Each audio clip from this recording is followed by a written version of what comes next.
Okay, I think I'm online now. He was a merchant marine. That was him when he was about 17, 18 years old. His real name is Carl M. Ellen, alias Carlos Miguel Allende. And this is Carlos, obviously, when he was much older. This was the ship that he was on. It's the best one we've got. At the time that he saw the experiment that took place. It's called the SS Andrew Forsyth. The SS Andrew Forsyth.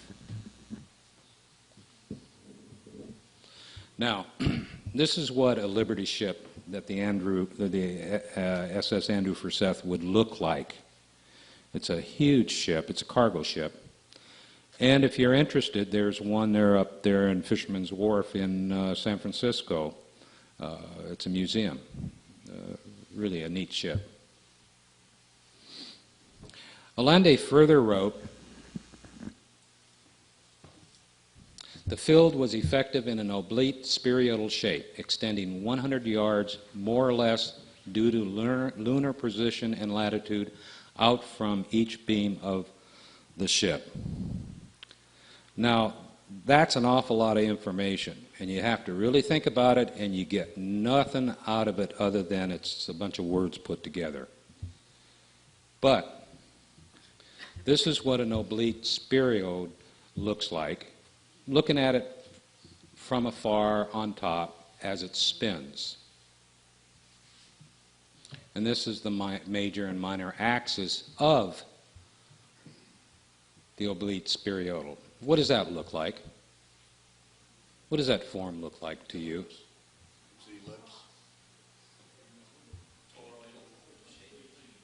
How about an American football, right? Let's keep this light. Okay, sticking with the theme of American football, this is what Allende would have seen. This is the USS Eldridge, and this is one football field length, 100 yards. What Allende saw was a field that actually covered 3 football fields in length. That's huge. That's a life-changing event.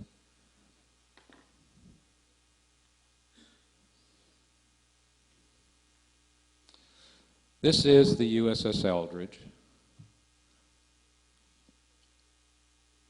Now, I'm going to take about 4 minutes here, and I want to have the officers and the men of the USS Eldridge introduce themselves to you.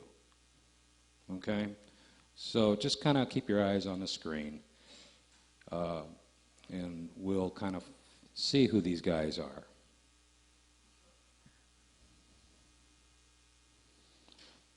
The gentleman on the left is Lieutenant Charles R. Hamilton. He's the ship's CO. And the other one on the right is the ship's XO, Lieutenant William K. Van Allen. There is Lieutenant Van Allen in the center, and we interviewed Van Allen a number of years ago. He's a lawyer. He still works today, and he's 96. This is some of the crew for the USS Eldridge.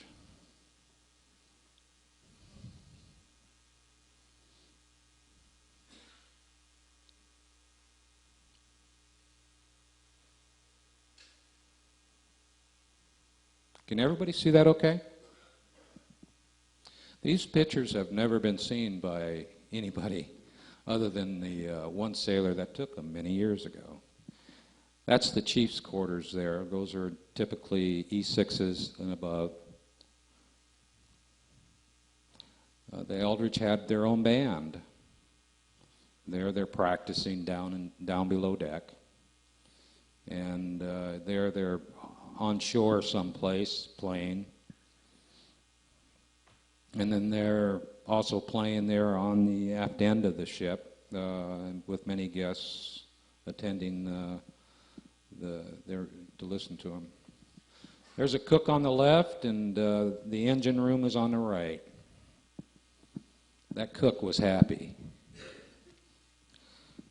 Now that's real early in the morning, and that's loaves of bread in the hallway. They didn't have the space on a ship like you have in your kitchen. We had a number of slides that we wanted to show earlier that would have really got you familiar with what a DE would look like.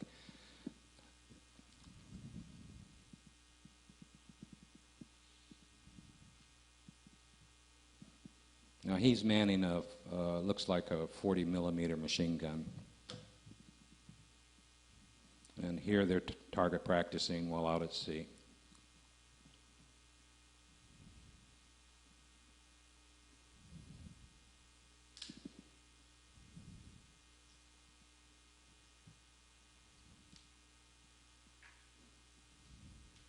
The one guy on the right is writing a letter home.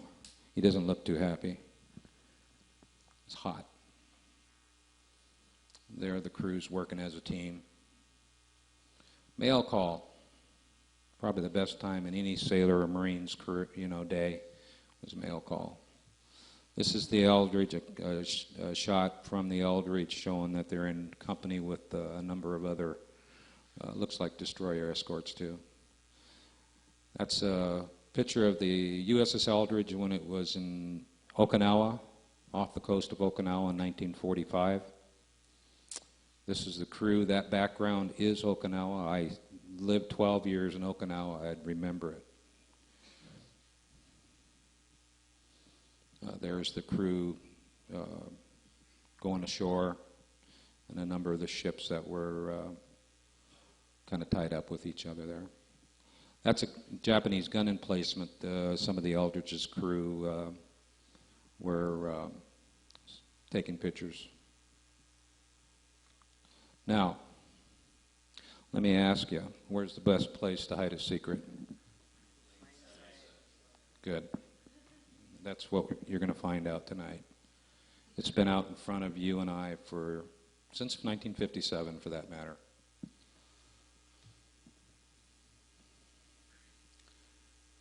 This is where we need to stop.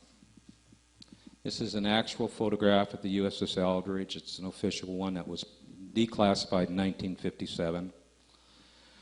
What I want you to realize is that Navy Lieutenants Hamilton and Van Allen right now are speaking to you, but they're giving you a warning. They're actually screaming out at you. Because if the allegations are true, then they've got a very dangerous field around them. You can't really see it. So let's see what they're actually saying to us. Is there anybody here familiar with communications, Navy communications? Okay. Somebody is? What's your experience?